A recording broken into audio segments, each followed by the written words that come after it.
Oke guys, selamat ketemu lagi guys.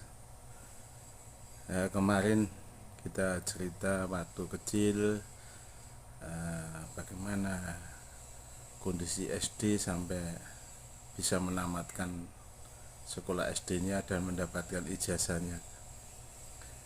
Nah, setelah itu kita lanjutkan kepada berikutnya. Alhamdulillah, setelah mendapatkan pengalaman dan perjuangan begitu susah payah jadi orang hidup, supaya ingin sukses tentunya banyak rintangan dari beberapa hal, dari kondisi keluarga dan ya macam-macam lingkungan itu yang sangat berat tentunya. Kalau keluarga bisa ditanggulangi dengan kita, tapi kalau memang lingkungan itu rasanya berat sekali guys.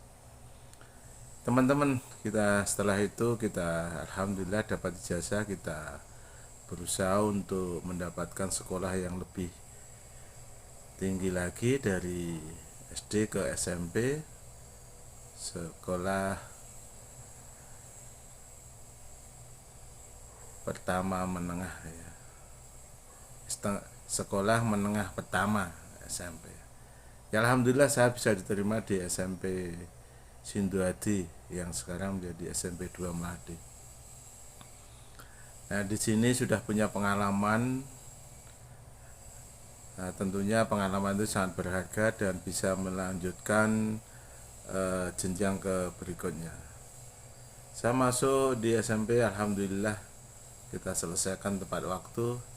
Tapi sebelumnya kita akan bercerita selama proses di SMP belajar. Tentunya juga kita tidak lepas dari dukungan orang lain juga, karena kita harus berjuang mati-matian untuk supaya mempunyai ijazah SMP.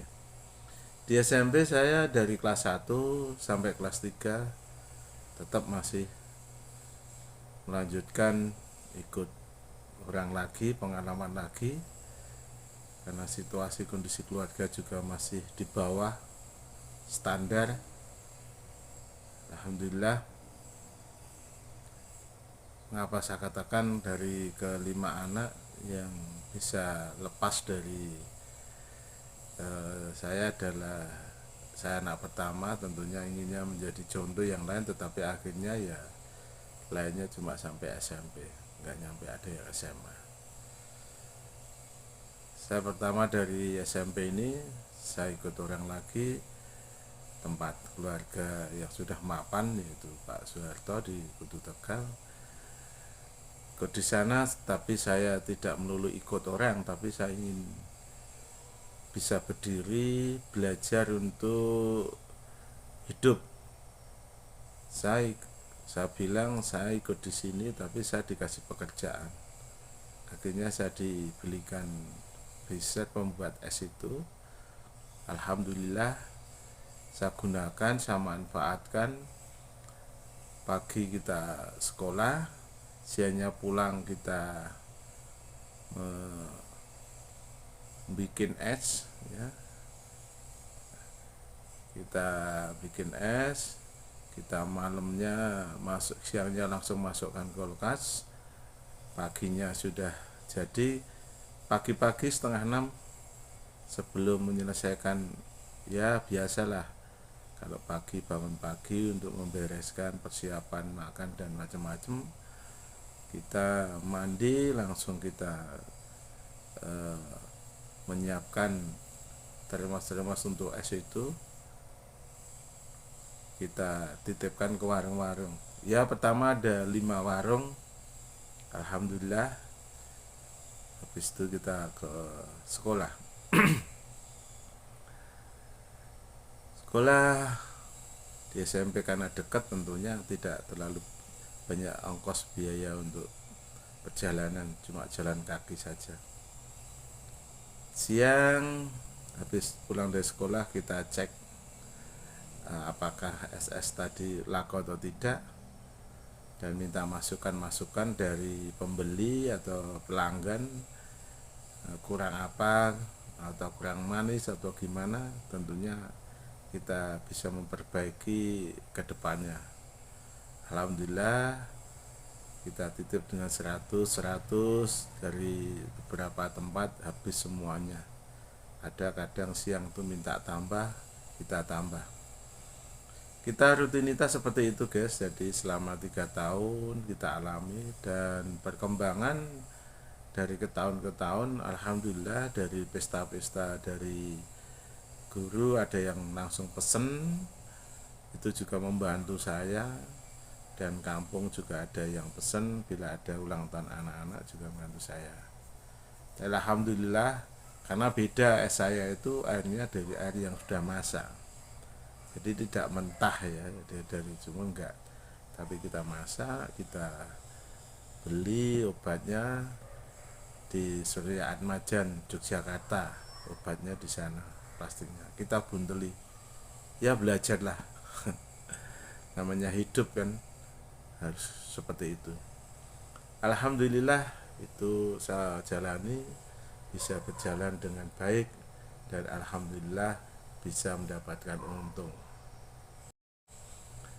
Selain itu juga tidak memberi beban kepada keluarga yang saya ikuti, tapi bisa menguntungkan karena juga bisa menambah penghasilan, bisa ya paling tidak bisa membayar listrik dan macam-macam itulah. Itu alhamdulillah senang selama 3 tahun kita rutin seperti itu, dan alhamdulillah teman-teman juga banyak yang sudah mendekati. Ternyata saya ikut orang itu tidak melulu ikut, tapi berjuang untuk kemandirian yang selama ini orang memandang sebelah mata, tapi akhirnya saya bisa dipandang dan mau diajak, dan mau dia mengajak teman saya sebagai temannya ini, karena mau tidak mau saya mempunyai sedikit sisa, dan saya tabung, dan keinginan nanti kalau sudah selesai dari SMP ini, insya Allah nanti saya ingin melanjutkan ke sekolah berikutnya itu SMA. Alhamdulillah berkat doanya teman-teman semuanya di SMP saya lalui, dari berbagai hal kegiatan saya habis sekolah maupun sebelum sekolah, rutinitas saya hanya mengelola es lilin. Ya pengalaman inilah menjadi saya ingin maju dan ingin sekolah yang lebih tingginya lagi, supaya masa depan saya ada perubahan untuk di keluarganya nanti. Itu guys, selama beberapa hari kadang-kadang capek juga ya rutinitas, tapi alhamdulillah dengan pengalaman ini motivasi saya jadi tambah kuat, karena orang sudah mau, ada yang mengajak bicara dan macam-macam, dan itu kok bisa jualan es dari mana, tanya seperti itu juga. Saya bilang sama teman-teman bahwa saya ikut orang itu tidak melulu ikut aja menambah beban mereka, tetapi bagaimana saya mengikut orang tapi mengurangi beban mereka. Salah satunya saya dikasih pekerjaan apa yang bisa membantu beban yang ada di rumah ini.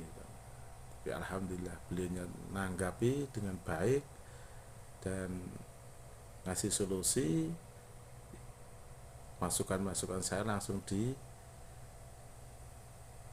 dikerjakan dan dibelikan. Itulah yang sifatnya membantu, tapi ada manfaatnya di dua-duanya, tidak hanya melulu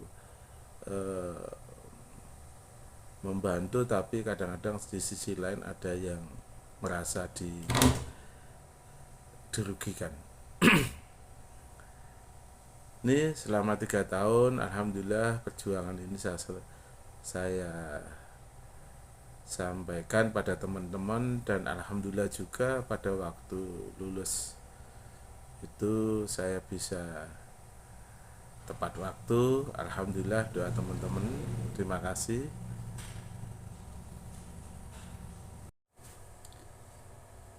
Alhamdulillah guys, dan sampai sekarang yang saya ikuti dulu sampai sekarang alhamdulillah tetap sebagai orang tua yang kedua buat saya, karena selama ini beliaunya juga mau mendidik saya sebagai anaknya sendiri, untuk yang mau berdikari untuk menuju masa depan yang lebih baik tentunya. Dan motivasi beliaunya juga, kalau udah selesai nanti harus segera mencari SMA, supaya nanti bila mencari pekerjaan itu kalau minimal SMA itu lebih mudah daripada lulusan SMP. Itulah pesan beliaunya dari Pak Soeharto ya. Alhamdulillah saya kerjakan, dan betul-betul saya renungkan dari beliaunya. Saya berusaha untuk selalu mengingat pesan-pesan yang baik, supaya pesan itu tentunya untuk kebaikan saya di masa yang akan datang. Itu guys, jadi teman-teman yang lain tentunya bila ada pesan-pesan dari orang itu tentunya diresapi, apakah pesan itu baik atau tidak, kita ambil kesimpulan. Kalau memang itu baik, tentunya kita wajib untuk melakukan, supaya beliaunya juga merasa bangga kalau petuah atau pesan itu dijalankan dengan baik dan hasilnya bisa dinikmati. Beliaunya hanya melihat saja rasanya senang, apalagi beliaunya merasakan bahwa itu arahan-arahan yang dulu dipesankan dikerjakan dengan baik. Itu guys, alhamdulillah sampai sekarang pun dari keluarga beliaunya tetap sebagai keluarga sendiri. Bila ada waktu tentunya saya selalu untuk menengok, karena beliaunya masih sehat. Minta doanya guys, nanti saya bisa melanjutkan ke jenjang berikutnya, yaitu di tingkat SMA. Demikian informasi pengalaman saya selama 3 tahun di SMA, SMP.